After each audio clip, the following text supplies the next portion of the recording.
Hello everyone, this is Vadashini. Welcome to Study Rights.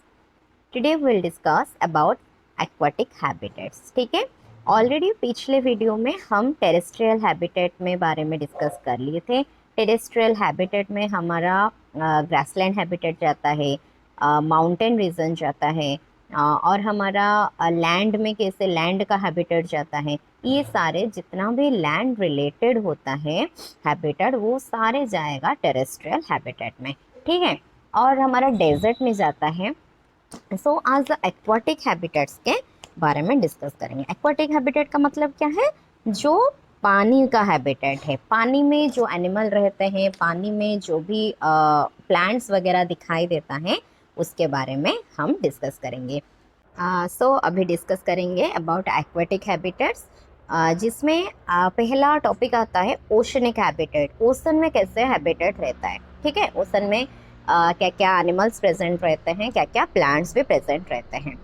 So we already discussed how fish are adopted to live in the sea. Sea कहाँ पे रहते हैं? Fish कहाँ पे रहते हैं? सी में रहते हैं, जो कि हम पहले भी डिस्कस कर चुके हैं। जैसे कि डेजर्ट में हम डेजर्ट और ओशन वाटर और सी वाटर में कैसे दोनों ऑर्गेनिज्म का वेरिएशन शेप हमने देखा था।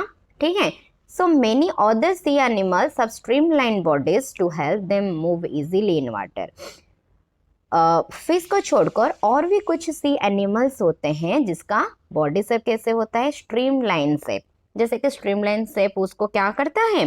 पानी के अंदर, जो कि देखो फिश का शेप ऐसे होता है, इसको हम बोलेंगे स्ट्रीमलाइन शेप।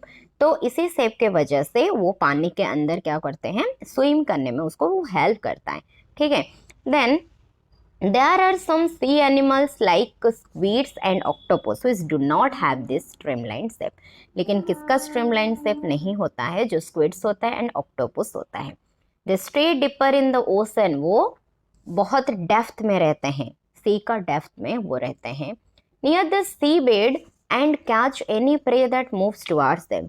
सी बेड के अंदर वो रहते हैं, जो भी प्रे उनके सामने आता है। प्रे का मतलब जो उनका खाने का चीज होता है, वो एनिमल जिसको वो खाएंगे। तो स्क्विड्स ऑक्टोपस क्या करते हैं? जो कि प्रे उनके पास में आता है तो उनको वो ईट करते हैं। Then however when they move in water they make their body shape streamline. जब वो पानी में क्या करते हैं? स्विम करते हैं, पानी में मूव करते हैं, वो अपना बॉडी को स्ट्रीमलाइन शेप बना देते हैं। These animals have gills to help them use oxygen dissolve in water. और वो एक बड़ी बात है, क्योंकि हमें पता है सी में पानी में क्या होता है? ऑक्सीजन, डिजॉल्व ऑक्सीजन रहता है। और उसी डिजॉल्व ऑक्सीजन को अपना ब्रीदिंग में लेने के लिए जो एक्वाटिक एनिमल्स होते हैं उनके पास क्या होता है? गिल्स होता है। गिल्स के थ्रू वो क्या करते हैं? उसी ऑक्सीजन को लेते हैं अपने अंदर और अपना लाइफ स्टाइल, अपना जीवन जीते हैं। ठीक है, then there are some sea animals like dolphins and whales, they do not have gills। तो किसका किसका गिल्स नहीं होता है? एक होता है डॉल्फिन और एक होता है व्हेल, जिसको हम बोलते हैं। ठीक है, डॉल्फिन एंड व्हेल के पास क्या नहीं होता है? गिल्स नहीं होता है। लेकिन वो भी पानी का तो ऑक्सीजन, वो तो ब्रीदिंग करने के लिए तो क्या चाहिए? गिल्स का काम है पानी का डिजॉल्व ऑक्सीजन को ब्रीदिंग में लेने के लिए। लेकिन उन लोग के पास तो गिल्स नहीं होता है ना। तो गिल्स के जगह उन लोगों के पास ब्लो व्हेल्स होता है, जिसके माध्यम से वो क्या करते हैं? अपना ब्रीदिंग करते हैं। तो they breathe in air through nostrils और blow holes that are located on the upper part of the their heads. तो क्या होता है? व्हेल्स हो गया, डॉल्फिन हो गया, उनका वैसे नॉस्ट्रिल होता है, और वो नॉस्ट्रिल होता है जिसको हम ब्लो होल्स बोलते हैं। और वो एयर का ऑक्सीजन लेते हैं, ना कि वो पानी का ऑक्सीजन। पानी में जो डिजॉल्व होकर ऑक्सीजन होता है उसको वो नहीं लेते हैं, एयर का ऑक्सीजन लेते हैं। हमेशा देखोगे जब हम मूवी में, रियल में अगर हम आप लोग डॉल्फिन देखे हो, तो डॉल्फिन क्या करता है? 5 मिनट अंदर, 4 मिनट, 10 मिनट के अंदर वो क्या करता है? ऐसे पानी के ऊपर आता है, फिर क्या करता है? कुछ देर के बाद ऐसे नीचे जाता है। जब पानी के ऊपर आता है तो क्या करता है?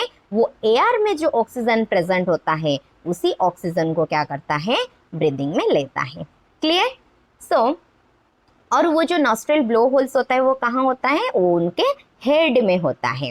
ठीक है, then this allow them to breathe in air when they swim near the surface of water. यहाँ पे दिया वाटर के अंदर वो नहीं रहते, जब वो वाटर का सरफेस के ऊपर ऐसे स्विम करते हैं तभी वो क्या करते हैं, तभी वो ऑक्सीजन लेते हैं। ठीक है, दे can stay inside the water for a long time without breathing, और बहुत टाइम तक, एक बार वो ऑक्सीजन ले लिए तो बहुत टाइम तक विदाउट ब्रीदिंग में वो अंदर ही पानी के अंदर रह सकते हैं। ठीक है, वो होता है उनका बॉडी ऑर्गेनाइजेशन जिसको हम बोलेंगे। So they can stay inside the water for a long time without breathing, they come out to the surface from time to time. अभी जो मैंने डिस्कस किया, बार बार बाहर आते हैं, सरफेस के ऊपर आते हैं। सरफेस के ऊपर क्यों आते हैं? For breathing. Did you ever see this interesting activity of the dolphins in the television program or films on ocean life? Yes, already we have seen it. Clear? Then ponds and lakes के बारे में. So ponds and lakes को अभी discuss करेंगे. Pond भी तो aquatic habitat में जाएगा एंड लेक भी एक्वाटिक हैबिटेट, तो वो कैसा रहता है? Have you seen plants growing in ponds? Yes, lakes, rivers and even some drains. Yes, ये छोटे छोटे जगह जो जहाँ भी पानी होता है वहाँ पे हम देखे हैं छोटे छोटे प्लांट अपने आप ग्रो करने लगता है। ठीक है, go on a field trip to nearby pond if possible and try to observe the kind of plants that are seen there. Observe the leaves, stems and roots of the plant.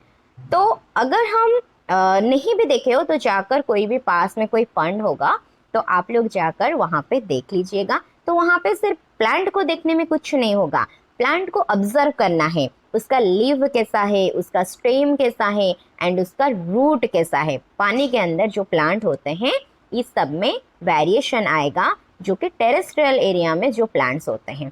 Clear? Some of these plants have their roots fixed in soil below the water. देखो यहाँ पे some aquatic plants floated on water, some have their roots fixed on the soil. At the bottom some aquatic plants are submerged. कोई कोई plant होता है देखो पूरा submerged होकर पूरा डूब के रहता है, कोई कोई प्लांट सरफेस के ऊपर रहता है, देन कोई कोई प्लांट क्या होता है, फ्लोट होता है। ठीक है, डिफरेंट टाइप्स ऑफ प्लांट्स हमें देखते हैं ये सारे एरियाज में। In terrestrial plants, roots normally play a very important role in absorption of nutrients and water from the soil. ये तो हमें पता है। Plant terrestrial region, land region में जो प्लांट होता है वो मिट्टी से क्या लेता है, मिट्टी से न्यूट्रिशन एंड वाटर एब्जॉर्प्शन वो करता है। However, in aquatic plants, roots are much reduced in size and their main function to hold the plant in place. लेकिन एक्वाटिक रीजन, पानी का रीजन में जो प्लांट होता है वो क्या करता है, वो प्लांट को होल्ड करके रखता है। ठीक है, एंकर करके प्लांट को वो भी रखता है और उनका साइज वो छोटा होता है। ठीक है, यही वेरिएशन होता है। हमें पता है रूट्स जो होता है टेरेस्ट्रियल रीजन में बहुत लंबे लंबे रूट्स होते हैं, जड़ तक पूरा जाता है, मिट्टी के अंदर पूरा जाता है रूट, लेकिन इसमें क्या होता है, छोटा, रिड्यूस्ड इन साइज होता है। Then the stem of these plants are long, hollow and light. Then stem के बारे में अगर हम डिस्कस करेंगे तो पानी के अंदर जो प्लांट होता है उनका स्टेम जो होता है बड़ा वाला स्टेम होता है एंड होलो होता है, कुछ नहीं होता है वो स्टेम का अंदर, भारी नहीं, होलो होता है, लाइट होता है। ठीक है, होलो है मतलब कुछ नहीं है तो लाइट ही लगेगा ना, तो लाइट है। The stems grow up to the surface of water while the leaves and flowers floats on the surface of water. तो क्या होता है, स्टेम ऐसे ग्रो करके कहाँ आ जाता है, पानी का सरफेस को आ जाता है। जब पानी का सरफेस को स्टेम आ जाएगा तो इसका जो फ्लावर होगा, जो भी लीव होगा वो कहाँ रहेगा, पानी के अंदर तो नहीं जाएगा ना, वो भी पानी के सरफेस में ही क्या होगा, वो फ्लोट करने लगेगा। ठीक है, Some aquatic plants are submerged in water. कोई कोई प्लांट होता है जो पूरा डूब के रहते हैं, पूरा सबमर्ज्ड होकर रहते हैं। All parts of such plants are under water. वो प्लांट का, जो प्लांट पूरा सबमर्ज्ड होकर रहता है उसी प्लांट का सभी पार्ट्स रूट हो गया, स्टेम हो गया, लीफ हो गया, फ्लावर हो गया, वो सब पार्ट्स क्या होता है, वो पानी के अंदर ही रहता है, ऊपर दिखाई नहीं देता।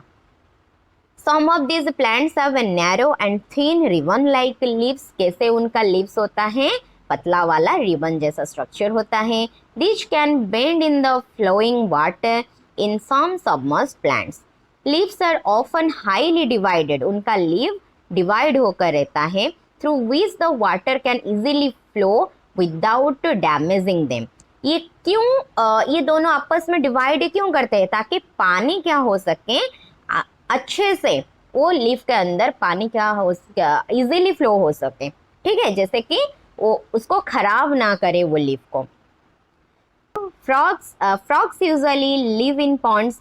Frogs can stay both inside the water as well as move on land. ये तो हमें पता है, फ्रॉग्स प्लांट लैंड में भी रहता है एंड पानी में भी रहता है।